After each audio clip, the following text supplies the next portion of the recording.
Assalomu alaykum, hurmatli yaxshimisizlar. Bugun sizlar bilan eng asosiy instrumentlardan bittasi bo'lgan Ads Manager haqida gaplashamiz. Undan oldin shu Ads Managerni amaliy qilishdan oldin biz nazariy qismini bitta ko'rib chiqaylik, nima u qanaqa ishlaydi. Xo'p, biza biladigan Facebook, biz barcha reklamalarimizni shu Facebookga kirgan holda yoqamiz va uni ichidagi funksiyalar orqali, ya'ni platformalar orqali deylik. Xo'p, Facebookga kirdinglar. Sizlarda biznesni yuritish uchun, ya'ni reklama yoqish uchun, o'tdagi profillarni yurg'izish uchun ikki xil platforma bor. Birinchisi bu Meta Business Suite. Bu orqali biz ko'proq kontentlarni joylashtiramiz profillarimizga, statistikalarni ko'ramiz, SMSlarga javob beramiz va shunga o'xshagan SMM menejerlari qiladigan ishlarni amalga oshiramiz. Biz reklama yoqadigan joyimiz, ya'ni platformamiz bu Ads Manager deyiladi. Biz asosan reklama bilan shu yerda ishlaymiz. Shuni farqini bilib olaylik.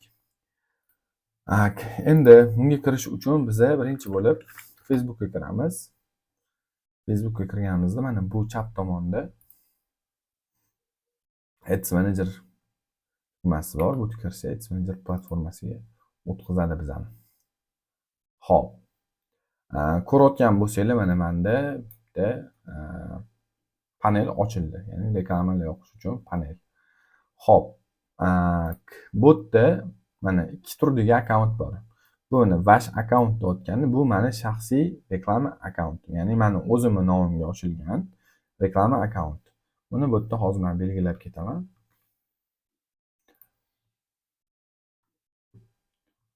Hop, mana Ads Manager ichidagi shaxsiy akkaunt.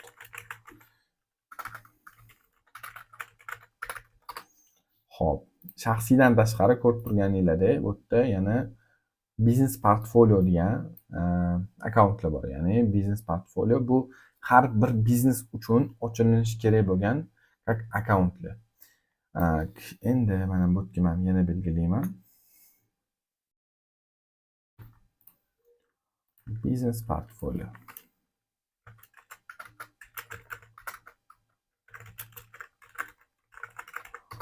Xo'p, bularning farqi nimada desanglar, sizlar mana Ads Manager kirganinglarda shaxsiy akkauntinglar orqali bir vaqtda o'zida 5 ta odam uchun reklama yoqib tushishinglar mumkin, lekin o'tda chalkashliklar boshlanib ketishi mumkin, bir-biriga xalaqitlar qilishi mumkin har xil brendlar. Shuning uchun biza har bir biznes uchun alohida mana buni yarata olishimiz kerak. Ya'ni biznes portfolio yaratishimiz kerak. Mana bu yerdagi biznes portfoliolar bittasini. Undan keyin biznes portfolio yaratganimizdan keyin uni ichida reklama berish uchun bizga Ads account kerak. Ad accountimiz. Va mana shuni ichida biznes portfolio ochilgandan keyin mana shu akkaunt ichida biz reklamamizni beramiz, ya'ni reklamamizni yoqamiz. Xo'p, shaxsiydan buni farqi, bunda ko'proq funksiyalar bor. Endi buni hozir men sizlarga chuqur tushuntirib bermayman. Kerakli joyini aytaman. Bu portfolio ochiladi har bir biznes uchun va uni ichida reklama berish uchun ad account ochiladi. Xo'p, buni ustunligi nimada? Mana bu blokka tushib qolsa shaxsiy akkauntimiz, bizani barcha biznes portfoliolarimiz bekilib qoladi. Ya'ni reklama yoqishga yaroqsiz bo'lib qoladi. Bizada biznes portfolio qulflanib qolsa, biza yangi yana bitta biznes portfolio ikkini ochib, uni ichida reklama akkauntini ochib ishlab ketishimiz mumkin. Bu misol uchun aytganda bloklansa, barchasi bloklanib qoladi. Lekin bu bloklansa bunga ta'sir qilmaydi, bunga ham ta'sir qilmaydi. Ustunligi shu va funksional jihatdan bunda ko'proq ishlar qilsak bo'ladi. Xo'p, undan tashqari bitta biznes portfolioning ichida, misol uchun sizlarda bitta brend bor. Brendda 4 xil yo'nalish bor. 4 xil yo'nalishni hisob-kitobini, reklamalarni hammasini alohida olib ketmoqchisizlar. Sizlar shu bitta biznes portfolioning ichida 2 ta, 3 ta ad account ochishingiz mumkin. Ya'ni reklamalar akkauntini yaratsangiz bo'ladi. Shu bilan har bitta biznes 2 xil yo'nalish uchun alohida hisob-kitob, shu aytganda kompaniya, reklama kompaniyalarini olib ketsangiz bo'ladi. Shu farqi shunda. Men hozir oddiy, sodda tushuntirishga harakat qildim. Xo'p, biz shunda ahamiyat beramiz. Birinchi kirganimizda mana bu turgan bo'ladi. O'zi sizlarda bor. Bundan iloji bo'lsa foydalanmasdan har bir biznes uchun alohida biznes portfolio yaratamiz va shuning ichida reklama akkauntini yaratgan holda ishimizni boshlasak bo'ladi. Hozir menda bu biznes portfolio ochiladimi yo'qmi bilmayman. Chunki menda ko'rayotgan bo'lsangiz juda ham ko'p bu nima desa bo'ladi. Boshida yangi profil ochganingizda sizlarda 2 martagacha biznes portfolio, ba'zilarda 3 martagacha biznes portfolio, ya'ni unaqa biznes portfoliolar ochtirishga ruxsat beradi. Undan keyin sizlar qanchalik aktiv yaxshi ishlasanglar, ba'zan vaqtida to'lab aktivni ishlasanglar bloklarga tushmang, keyin 4-chi, 5-chisini ochishga ruxsat beradi. Va mana ko'rib turganinglardek bu yerda biznes portfoliolar ko'p. Shunga hozir harakat qilib ko'ramiz. Biznes portfolio yaratishga, agar yaranmasa mana ochilgan, lekin reklama akkaunti yo'qlarini tanlab, biz u yerdan bitta reklama akkauntini yaratishga ko'rib chiqamiz.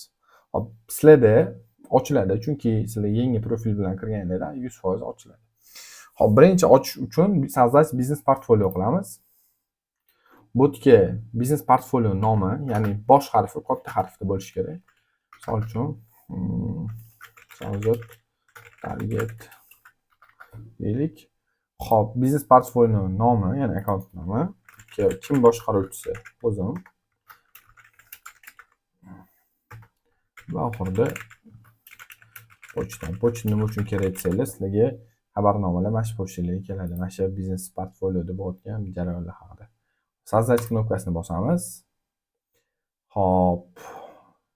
Mana men aytganimdek, so'zini maksimalniy число biznes portfolio deyapti. Ya'ni siz juda ham ko'p biznes portfolio ochib bo'ldingiz deyapti. Hop, biznes portfolio agar sizlarda ochilayotgan bo'lsa, ochiladi. Sizlarda ikkinchi etapida kimgadir dostуп berasizmi deb so'raydi. Ularni hammasidan пропустить qilib o'tib ketasizlar. Oxirida готов knopkasini bossanglar tugaydi va bu yerda mana bitta сразу ko'rinmaydi. Sizlar bitta brauzerda bitta обновить qilib olsanglar, mana shu yerda sizlar bergan nom bilan mana bu yerdan biznes portfolio yaralib qoladi. Ya'ni mana xuddi shunaqa no accounts deydi. Va sizlarda biznes portfolio yaralgan bo'ladi. Ya'ni sizlar bu reklama yoqish uchun birinchi qadam biznes portfolioni yaratib oldinglar. Mana. Endi ikkinchi etapda biz mana shu biznes portfolioni ochdik, lekin buni ichida reklama bera olmaymiz. Reklama berishimiz uchun reklama akkauntini ochishimiz kerak. Buni ichida hosil qilishimiz kerak. Shuning uchun bunga kirdik, mana ochildi. Mana bu knopka orqali bosamiz, настройкasiga o'tamiz.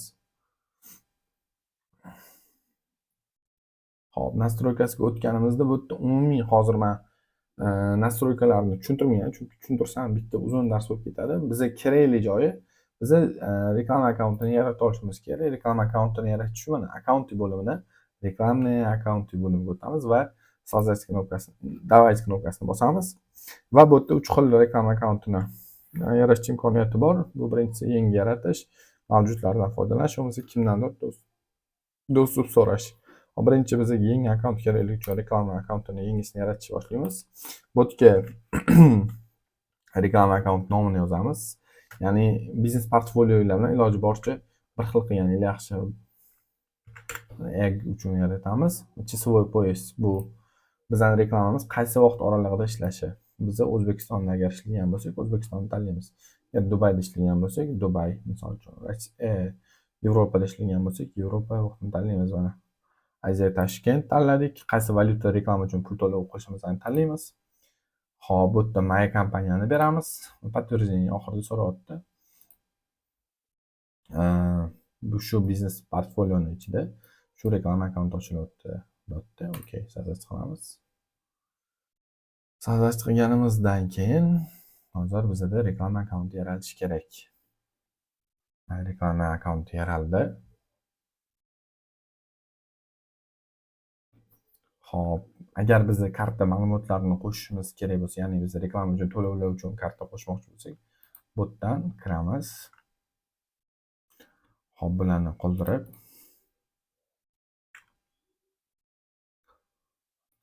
debitovoy karta qilamiz va bu yerga o'zimizning karta ma'lumotlarini kirib saqlanib qilsak, karta qo'shilgan bo'ladi va chiqib ketadi.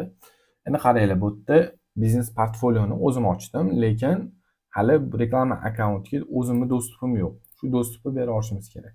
Назначить пользователя qilamiz.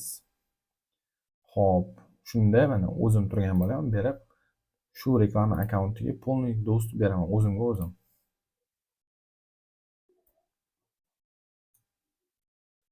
Va bo'ldi.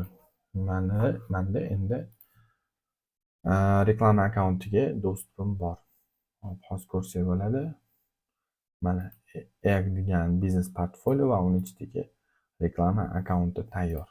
Mana endi biz umumiyda mana shu paneldan bemalol reklamalarimizni yoqishimiz mumkin, ishga tushirishimiz mumkin va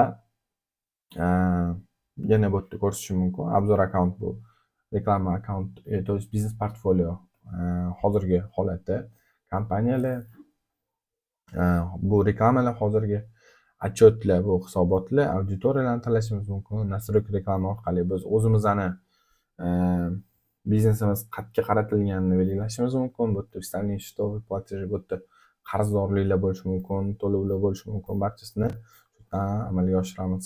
Ya'ni kvitansiyalar olishimiz mumkin. Reklama to'lovlari bo'yicha barcha hisob-kitoblar shu yerda bo'ladi. Events manager bu hozir bizga shart emas, ya'ni hodisalar menejeri. Ya'ni bu yerda hozir biz ko'rgan jarayon bu soddalashtirilgan. Biz biznes portfolio ochdik va uning ichida reklama yoqish uchun reklama yaratishni ko'rib chiqdik. Endi keyingi darslarimizda men tushuntirib beraman. Ads menejeri to'liqroq va reklama maqsadlarini, ya'ni reklama maqsadlari bor. Shular bo'yicha gaplashamiz. Hammaga rahmat. Keyingi darsda ko'rishguncha.